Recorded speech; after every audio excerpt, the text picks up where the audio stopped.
नमस्कार साथियों, पॉलिटेक्निक पाठशाला में आप सभी का स्वागत है। थर्ड सेमेस्टर में आपको डिजिटल इलेक्ट्रॉनिक्स पढ़ाया जा रहा है, जिसमें 4 चैप्टर समाप्त हो चुके हैं।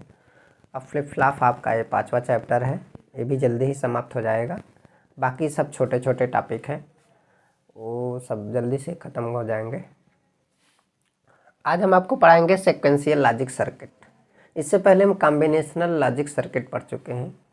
कॉम्बिनेशनल लॉजिक सर्किट जो होता था, एक मेमोरी एलिमेंट नहीं होता था, वो बाइनरी डाटा को स्टोर नहीं करता था। लेकिन सीक्वेंशियल लॉजिक सर्किट में मेमोरी एलिमेंट लगता है और एक फीडबैक पाथ बनाता है। मेमोरी एलिमेंट जब लग जाता है ना, तो फीडबैक पाथ बनाता है। तो इसमें डाटा को स्टोर करने की भी कैपेसिटी होती है। ठीक है, तो इसी के बारे में क्या करेंगे देखेंगे। पहले हम लोग लैच पढ़ेंगे। क्या पढ़ेंगे? लैच पढ़ेंगे कि लैच क्या होता है। उसके बाद फ्लिप फ्लॉप पढ़ेंगे। लैच पढ़ना ज़रूरी है, क्योंकि सबसे पहले लैच आता है तब फ्लिप फ्लॉप आता है। तो लैच अगर नहीं समझ में आएगा तो फ्लिप फ्लॉप कहाँ से समझ में आएगा। ठीक है, तो इसमें कॉम्बिनेशनल सर्किट के साथ मेमोरी एलिमेंट भी होता है। कॉम्बिनेशनल सर्किट पीछे आप लोग पढ़ चुके हैं, जिसमें एनकोडर, डेकोडर, ठीक है, ये सारी चीज़ें आप पढ़ें। हाफ एडर, फुल एडर पढ़ें, मल्टीप्लेक्सर, डीमल्टीप्लेक्सर पढ़ें। ठीक है, तो इसमें कॉम्बिनेशनल सर्किट के साथ मेमोरी एलिमेंट होता है, जो कि फीडबैक पाथ बनाता है। उसमें फीडबैक पाथ नहीं होता था, इसमें फीडबैक पाथ बनता है। ठीक है, यह सर्किट एक्सटर्नल इनपुट से बाइनरी सूचना को प्राप्त करते हैं तथा इसकी नेक्स्ट आउटपुट एक्सटर्नल इनपुट के साथ साथ वर्तमान स्टेट पर भी क्या करती है, निर्भर करती है।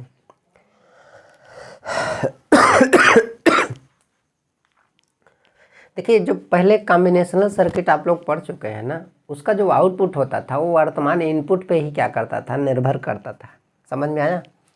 वर्तमान इनपुट पे ही क्या वो करता था, निर्भर करता था। लेकिन ये जो सीक्वेंशियल लॉजिक सर्किट है, इसमें कुछ और बात है। यह सर्किट एक्सटर्नल इनपुट से बाइनरी डाटा को क्या करता है, बाहर से कोई एक्सटर्नल सर्किट से जो है इनपुट दिया जाता है। ठीक है, इनपुट से बाइनरी सूचना को प्राप्त करते हैं तथा इसकी नेक्स्ट आउटपुट, इसकी जो अगली आउटपुट होती है, एक्सटर्नल इनपुट के साथ साथ वर्तमान स्टेट पर भी निर्भर करती है। मतलब इनपुट पे तो निर्भर करती है, इसका जो आउटपुट होता है, इसका जो नेक्स्ट आउटपुट होता है, वो इनपुट पे निर्भर करता ही है। लेकिन वर्तमान कंडीशन क्या है उस फ्लिप फ्लॉप की, समझ में आया? उस पर भी क्या करता है, वो डिपेंड करता है। इनपुट के साथ साथ वर्तमान स्टेट पर भी क्या करता है, निर्भर करता है कि वर्तमान स्टेट उसकी क्या है इनपुट देने से पहले। समझ में आया? तो ये चीज़ है। इस सर्किट में डाटा को स्टोर किया जा सकता है। Flip flop, register, counter, memories, यह सभी सीक्वेंशियल लॉजिक सर्किट है। समझ में आया? तो अगर सीक्वेंशियल लॉजिक सर्किट देखेंगे तो इसमें फ्लिप फ्लॉप आ जाएगा, रजिस्टर आएगा, काउंटर आएगा, मेमोरीज आएंगी। ये सभी जो है सीक्वेंशियल लॉजिक सर्किट है। कॉम्बिनेशनल लॉजिक सर्किट में उसका आउटपुट केवल वर्तमान इनपुट पर निर्भर करता था। इनपुट जैसे चेंज करेंगे आप, उसका आउटपुट उस हिसाब से क्या होगा, चेंज होगा। लेकिन इसका आउटपुट जो है ना, इसका जो आउटपुट है वो वर्तमान इनपुट पे तो निर्भर करता ही करता है, लेकिन साथ ही साथ वो वर्तमान स्टेट पे भी वो क्या करेगा, निर्भर करेगा। ठीक है, तो ये थोड़ा सा ये वर्तमान स्टेट वाला चीज़ क्या हो गया, इसमें अलग हो गया। अभी आगे मैं आपको समझाऊंगा। फ्लिप फ्लॉप क्या होता है उसके बारे में देख लेते हैं। फ्लिप फ्लॉप एक बाइनरी सेल है।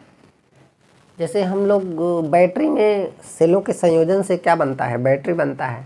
तो सेल भी जो है इलेक्ट्रिकल एनर्जी को केमिकल एनर्जी के फॉर्म में क्या करता है, स्टोर करता है। ठीक है, तो उसी प्रकार फ्लिप फ्लॉप भी बाइनरी डाटा को स्टोर करता है। तो इस वजह से फ्लिप फ्लॉप को एक बाइनरी सेल बोला जा रहा है, क्योंकि ये बाइनरी को क्या करता है, स्टोर करता है। ठीक है, इसीलिए फ्लिप फ्लॉप को जो है एक बाइनरी सेल कहा जा रहा है इसमें, जिसमें एक बिट 0 या 1, जिसमें एक बिट 0 या 1 स्टोर की जा सकती है। फ्लिप फ्लॉप में 2 आउटपुट होता है, Q तथा Q बार। फ्लिप फ्लॉप में 2 आउटपुट होता है, Q तथा Q बार। एक पर फ्लिप फ्लॉप की नॉर्मल वैल्यू क्यों रिप्रेजेंट होती है, मतलब नॉर्मल वैल्यू क्यों स्टोर होती है, जबकि दूसरे आउटपुट पर फ्लिप फ्लॉप में स्टोर्ड बिट का कॉम्प्लीमेंट होता है। मतलब एक का आउटपुट क्यू होता है तो दूसरे का आउटपुट हमारा क्या होता है, क्यू बार होता है। यहाँ पे लिखा नहीं है, मैं बता दे रहा हूँ, क्यू बार। पहला आउटपुट आपका क्यू होता है तो दूसरा आउटपुट क्या होगा, क्यू बार होगा।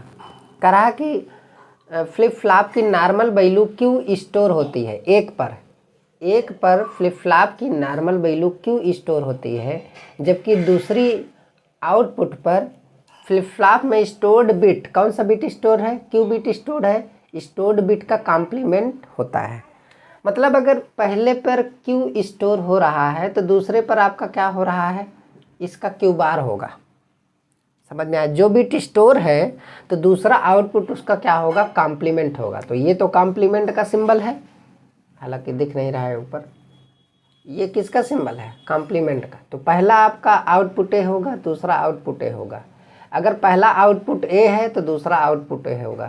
पहला आउटपुट अगर ए है तो दूसरा आउटपुट हमारा क्या होगा, ये होगा। ठीक है, तो पहला आउटपुट जिस हिसाब का है उसका कॉम्प्लीमेंट दूसरा आउटपुट हमारा होगा। इस चीज़ को क्या करना है, ध्यान देना है। ठीक है, तो एक आउटपुट पे क्यू बिट अगर मान लीजिए स्टोर हो रहा है, क्यू वैल्यू स्टोर हो रही है, जबकि दूसरी आउटपुट पर फ्लिप फ्लॉप में स्टोर्ड बिट का कॉम्प्लीमेंट होता है। अगर एक आउटपुट पे 1 हमारा स्टोर हो रहा है तो दूसरे आउटपुट पे हमारी जो वैल्यू होगी वो क्या होगी, 0 होगी। सिंपल सी बात है, समझ में आया। क्योंकि जो बिट स्टोर होगा उसका कॉम्प्लीमेंट दूसरा आउटपुट होगा हमारा। तो पहला अगर क्यू है तो दूसरा क्यू बार होगा, अब पहला क्यू बार है तो दूसरा क्या होगा, क्यू होगा। ठीक, फ्लिप फ्लॉप एक मेमोरी एलिमेंट होता है। फ्लिप फ्लॉप क्या होता है, एक मेमोरी एलिमेंट होता है जो लॉजिक गेट की सहायता से बनाए जाते हैं। हालांकि गेट्स एक मेमोरी एलिमेंट नहीं है, गेट जो होता है ना ये एक मेमोरी एलिमेंट नहीं है, लेकिन फिर भी गेट को इस तरीके से कनेक्ट करते हैं कि वो मेमोरी एलिमेंट की तरह क्या करता है, वर्क करता है। ठीक है, हालांकि गेट एक मेमोरी एलिमेंट नहीं है, परंतु इन लॉजिक गेट्स को फ्लिप फ्लॉप के रूप में कनेक्ट करके बाइनरी डाटा को स्टोर किया जाता है। लॉजिक गेट को अगर फ्लिप फ्लॉप के रूप में कनेक्ट करते हैं तो हम बाइनरी डाटा को क्या कर सकते हैं, स्टोर कर सकते हैं। ठीक है, तो ये हमारा सीक्वेंशियल लॉजिक सर्किट है। इसमें इतनी चीज़ों को जानना आपके लिए क्या होता है, ज़रूरी होता है। ठीक है,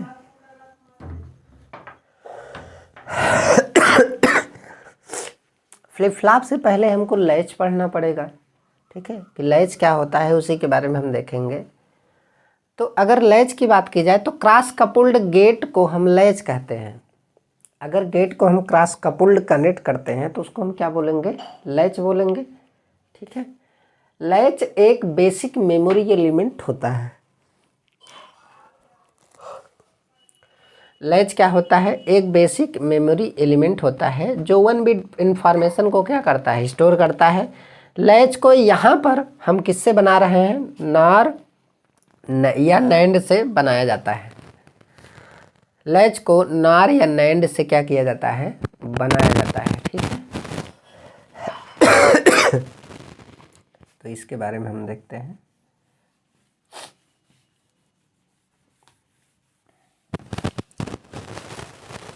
इसको स्क्रीनशॉट ले लीजिए तो मैं को इसके बारे में और बताता हूँ।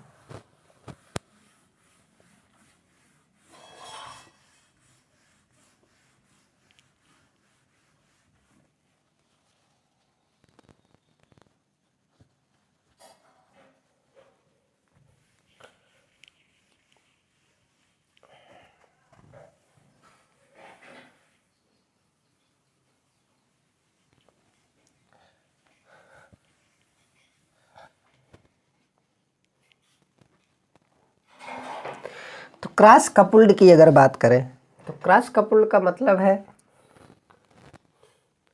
जैसे हमारे पास एंड गेट है और ये नैंड गेट हो गया। ठीक है,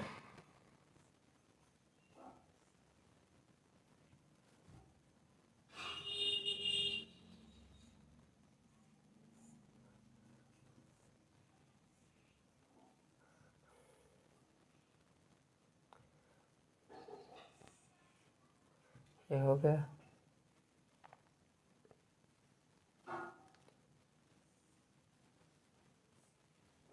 ये क्रॉस कपल्ड हो गया। ये मान लीजिए ए है और क्या है, मान लीजिए बी है। अगर ये आप क्यू मानेंगे तो ये हमारा क्या होगा, क्यू बार होगा। ठीक है, ये क्रॉस कपल्ड हो गया। और जैसे नॉर गेट है हमारा, ठीक है, ये हो गया नॉर गेट है।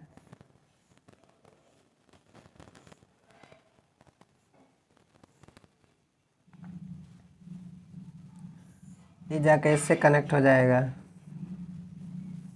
ये जाके इससे कनेक्ट हो जाएगा। ठीक है, क्रॉस कपल्ड हो गया।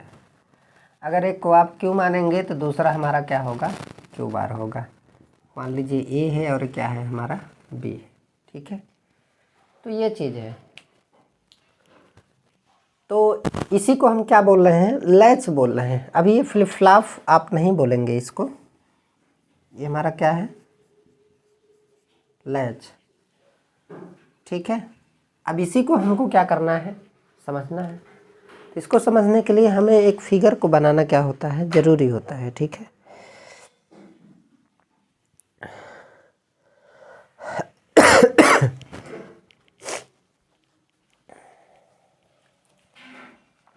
इसको मैं मिटा दे रहा हूँ। पहले इसके फिगर को बना करके फिर मैं आपको क्या करता हूँ, समझाता हूँ। ठीक है,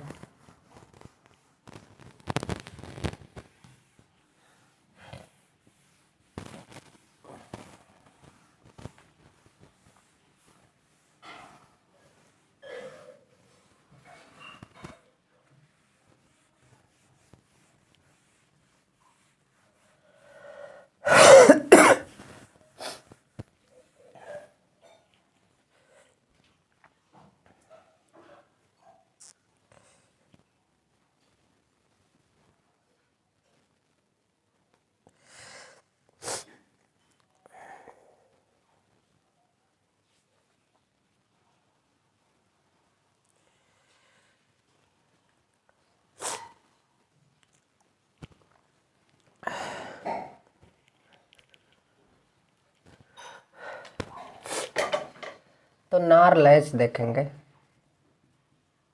नार। तो मैं फिगर बना के आपको समझा देता हूँ।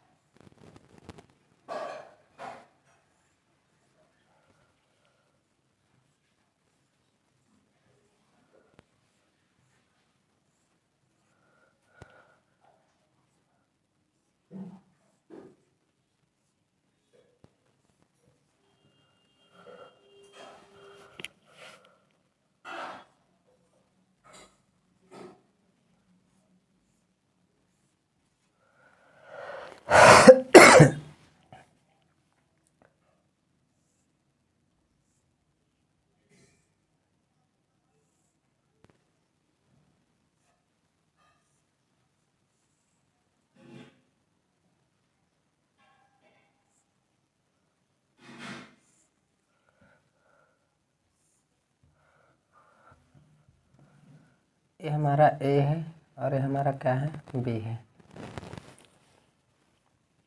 एक मान लीजिए क्यू है, दूसरा हमारा क्या है, क्यू बार है। मैं एक एक कॉम्बिनेशन को अच्छे तरीके से मैं आपको समझाना चाहता हूँ, इसलिए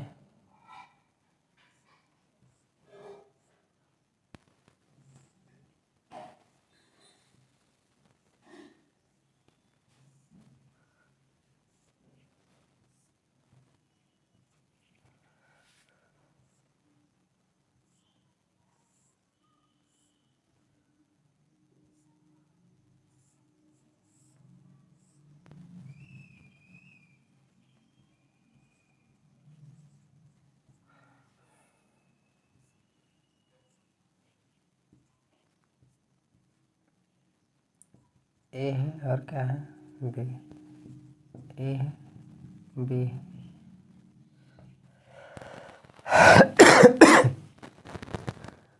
ये हमारा क्यू होगा, ये हमारा क्या होगा, क्यू बार होगा। ये क्यू होगा तो क्यू बार होगा, सिंपल सी बात है। इसे थोड़ा और दूर बना देते हैं।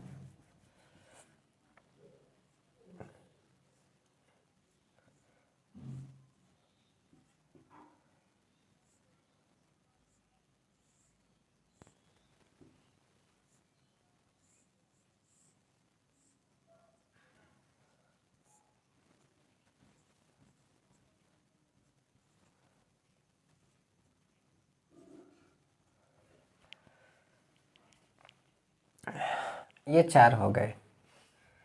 तो पहली कंडीशन मान लीजिए, अगर इनपुट पे हम क्या दे रहे हैं, इनपुट पे पहले 0 0 देंगे, फिर 2 इनपुट है तो 4 कॉम्बिनेशन बनेंगे, 0 0 0 1 1 0 और 1 1। तो इन सब कंडीशन को हम देखेंगे, सारे कॉम्बिनेशन को हम देखेंगे कि आउटपुट पे क्या प्रभाव पड़ रहा है। इस पे हम 0 0 देंगे, इस पे मान लीजिए 0 और 1 देंगे, इस पे हम क्या देंगे 1 और 0 देंगे, और इस पे हम 1 और 1 देंगे। ठीक है, इसी चीज़ को हमको क्या करना है, समझना है।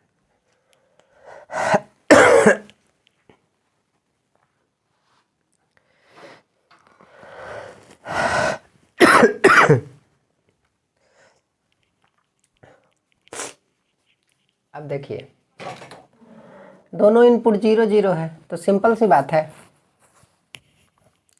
तो इनपुट पे अगर 0 दिया जा रहा है तो कोई भी चीज़ एक्टिव नहीं होगा। तो आप सोचिए कि यहाँ पर क्या मिल रहा है, आउटपुट पे इस समय क्या मिल रहा है, क्यू मिल रहा है। आउटपुट पे क्या मिल रहा है, क्यू मिल रहा है। तो क्यू इधर क्या हो जाएगा, फीडबैक हो रहा है इसके इनपुट में।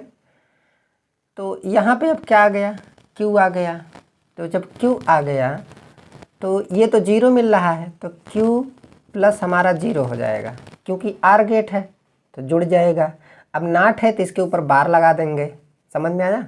तो बराबर क्या मिलेगा, क्यू बार मिलेगा। तो आउटपुट इसका क्या है, क्यू बार है। आउटपुट हमारा क्या है, क्यू बार है। अब यहाँ पे आउटपुट क्या मिला, क्यू बार है, तो क्यू बार इधर जाएगा, यहाँ पे इधर क्या जाएगा, क्यू बार जाएगा। तो इधर हमें क्यू मिलना चाहिए, तो कैसे मिलेगा भाई, ये वाला इनपुट तो 0 है ना, ये वाला इनपुट क्या है, 0 है, तो आर गेट है, तो 0 प्लस हमारा क्या हो जाएगा, क्यू बार हो जाएगा। ठीक है, तो क्यू बार हो जाएगा, तो यहाँ पे नॉट गेट है तो इसके ऊपर बार लगा देंगे, तो बराबर कितना मिलेगा, बराबर आपका कितना मिल जाएगा,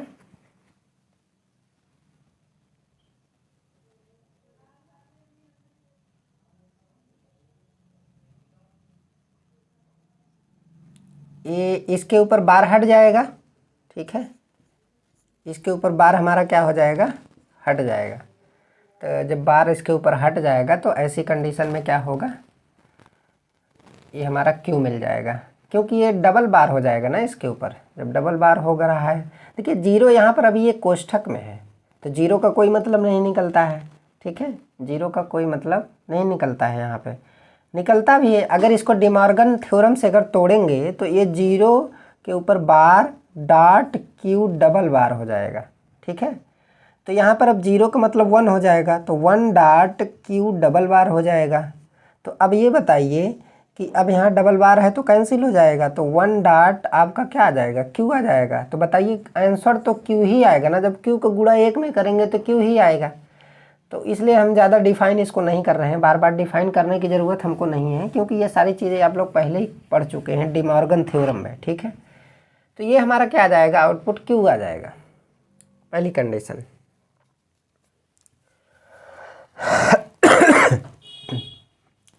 तो अगर इनपुट 0 0 है, नार के केस में अगर इनपुट दोनों 0 0 है तो आउटपुट पे कोई प्रभाव नहीं पड़ेगा।